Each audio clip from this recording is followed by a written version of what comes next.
Es muy importante el día de hoy porque se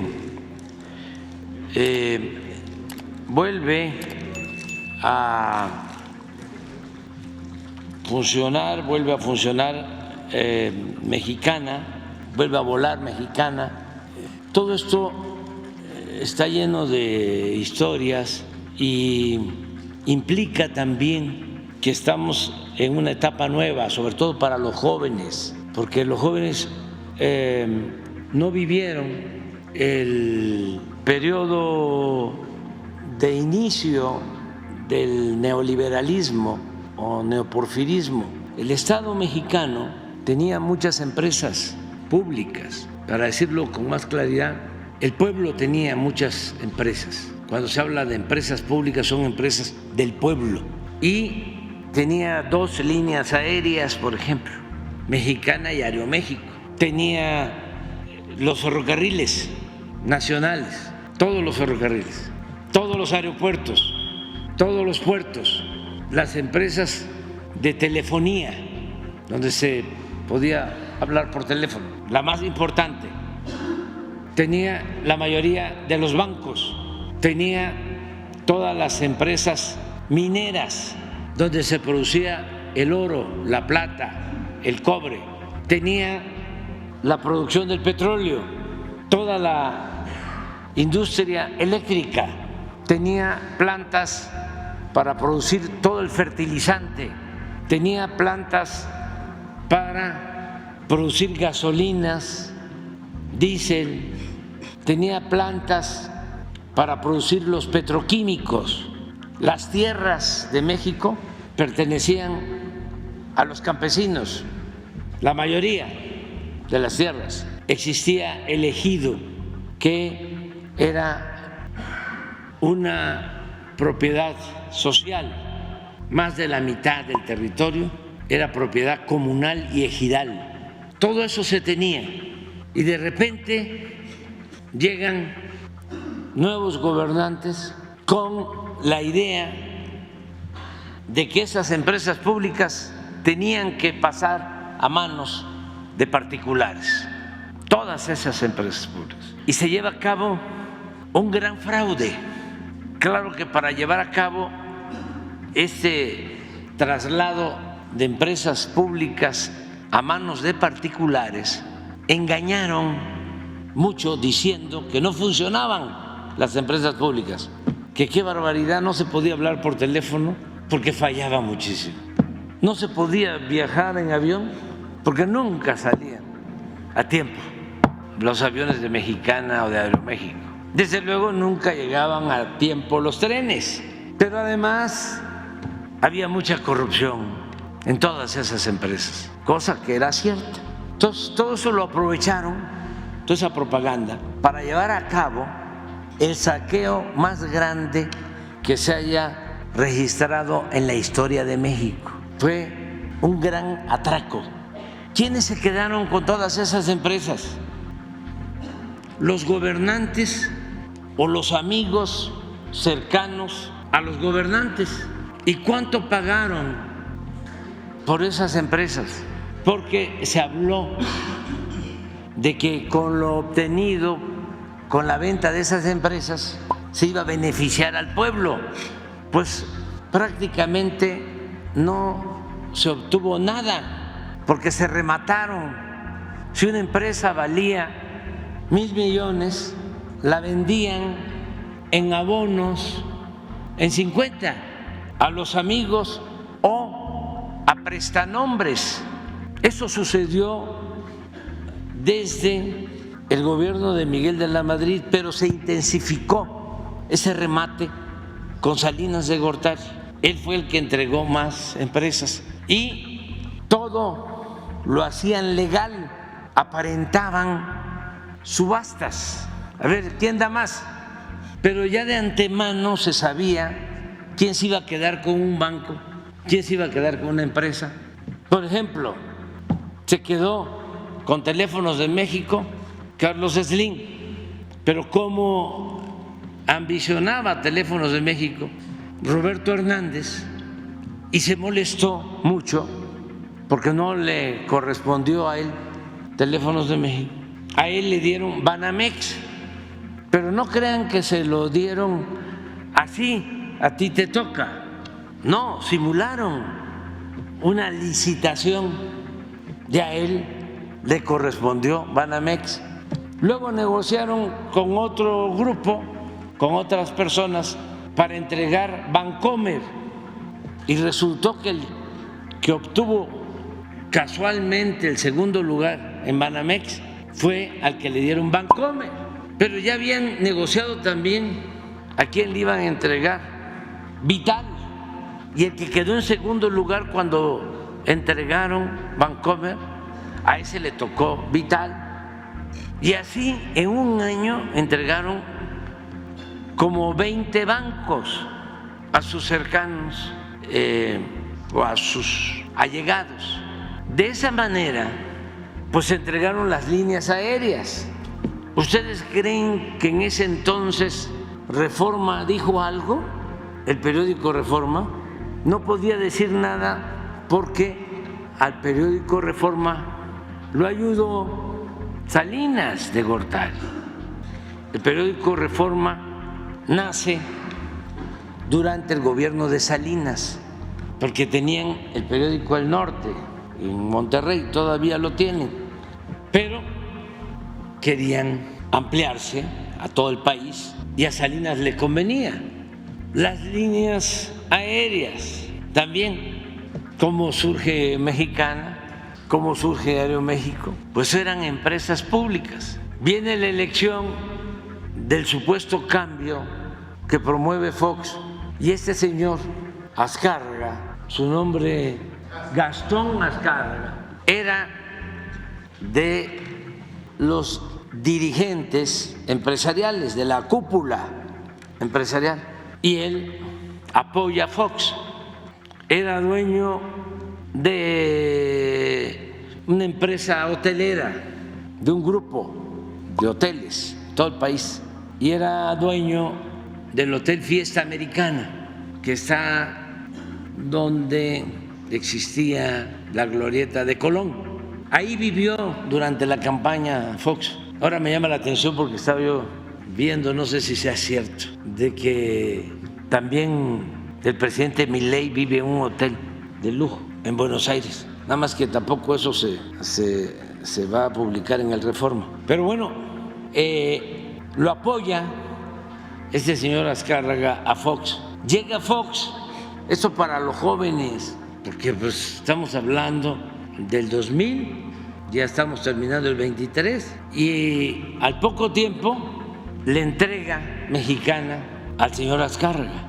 Y luego el señor Azcárraga maneja muy mal la empresa, la quiebra, porque pues esa es también la preocupación, ¿no?, de nuestros adversarios. ¿Se va a manejar eficientemente Mexicana ahora? La respuesta es sí, porque se va a manejar con honestidad, no la van a manejar ladrones. Entonces, la quiebran, pero como era parte de lo mismo, porque este señor Azcárraga, cuando la campaña de Calderón, era el presidente de la sociedad de negocios. ¿Cómo se llama? Eran de hombres de negocios, pero ahora ¿cómo se llama? Mexicano de Negocios. Consejo Mexicano de Negocios. Era el presidente. Cuando hicieron la faramalla de contar los votos un miércoles, la elección del 2006, desde luego fue el domingo, y ahí en el PREP hacen lo que les dio la gana para ajustar las cifras y cometer el fraude electoral del 2006, cuando nos robaron la presidencia. Pero todavía, para que doliera más a millones de mexicanos, hicieron un circo, un teatro con conductores de televisión. Ciro Gómez Leiva, sí le suena, ¿verdad?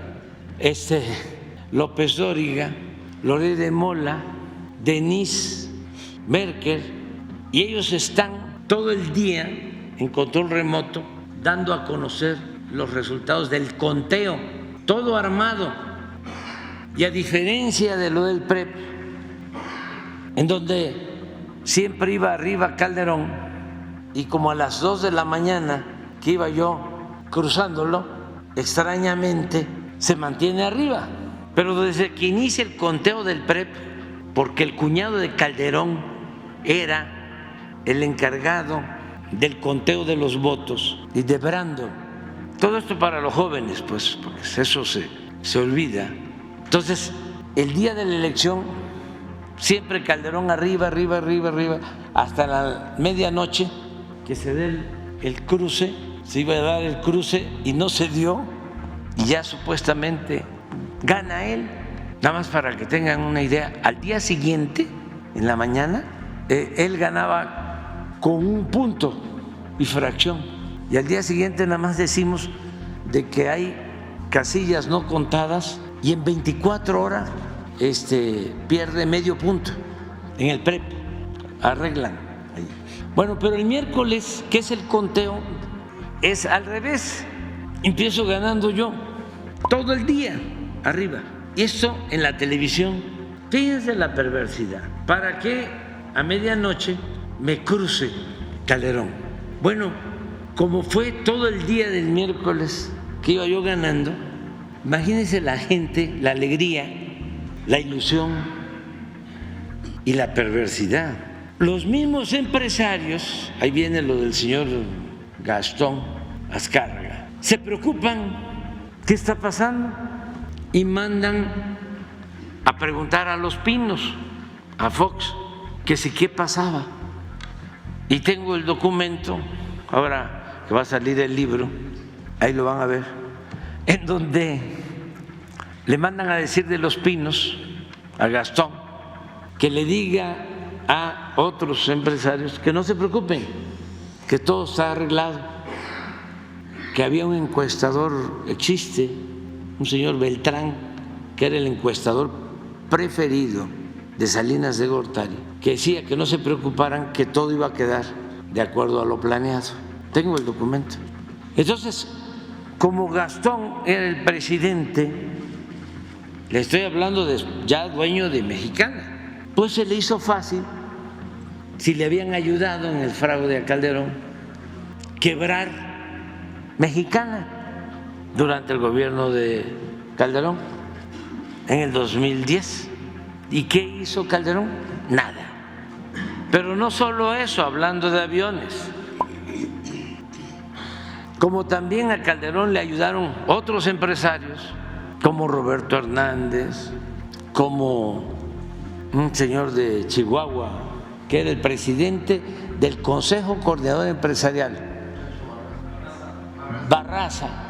A ellos, en pago por ayudarle en el fraude electoral, les dio Aeroméxico. Al final, el pueblo se quedó sin sus líneas aéreas porque eran empresas públicas.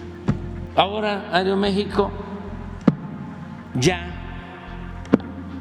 sus acciones no son en su mayoría de mexicanos, sino de un fondo de inversión extranjero. Por eso lo que estamos llevando a cabo el día de hoy es un hecho histórico, es el rescate de una empresa pública después de todas estas historias de corrupción, de influyentismo y de muchas injusticias, porque dejaron sin trabajo a miles de empleados de Mexicana y también han socavado, debilitado los contratos colectivos de los trabajadores como han querido, y eso tenemos nosotros que cuidarlo para que no suceda, porque las sobrecargos, quienes hacen trabajo, quienes dan el servicio, tienen que trabajar muchísimo. Ya no es como antes, porque pues no les importan los trabajadores. Y esto pasó también, para no olvidar, con la industria eléctrica. Acuérdense cómo despidieron a 40,000 trabajadores. Calderón, de la industria eléctrica. Por eso es importante lo de hoy. cómo es importante el regreso de los trenes de pasajeros. Imagínense lo que hace Zedillo, entregar los trenes, todas las vías, 20,000 kilómetros de vías férreas a particulares, a 2 empresas, y él se va terminando la presidencia a trabajar de asesor de una de esas empresas. Pero podríamos hablar también de lo que significó la decisión que toma Zedillo de convertir las deudas privadas en deuda pública, porque Banamex, todos esos bancos que privatizaron y todas las empresas fueron rescatadas con dinero del pueblo, se las entregaron, en caso especial los bancos los entregaron, los saquearon y luego con dinero del pueblo se rescató a los banqueros, una deuda de 3 billones de pesos. ¿Saben cuánto dijo Zedillo que iba a costar el rescate bancario? Búsquenlo, creo que está en el segundo o en el tercer informe. Dijo que iba a costar 170,000 millones y hasta ahora son 3 billones la deuda. Y todavía quieren que continúe lo mismo, el saqueo, pero bueno, que los banqueros que fueron rescatados por Zedillo consideren a Zedillo como un buen gobernante tiene cierta lógica, pero que un ciudadano aspiracionista, conservador, lo considere buen gobernante, o es que no tiene información, o es que es masoquista o fanático conservador. Pero somos libres, ¿eh? Eso es lo bueno, que aquí no es como en Argentina, que vas a movilizarte, quieres protestar y tienes que pagar. No, aquí no, aquí es gratis.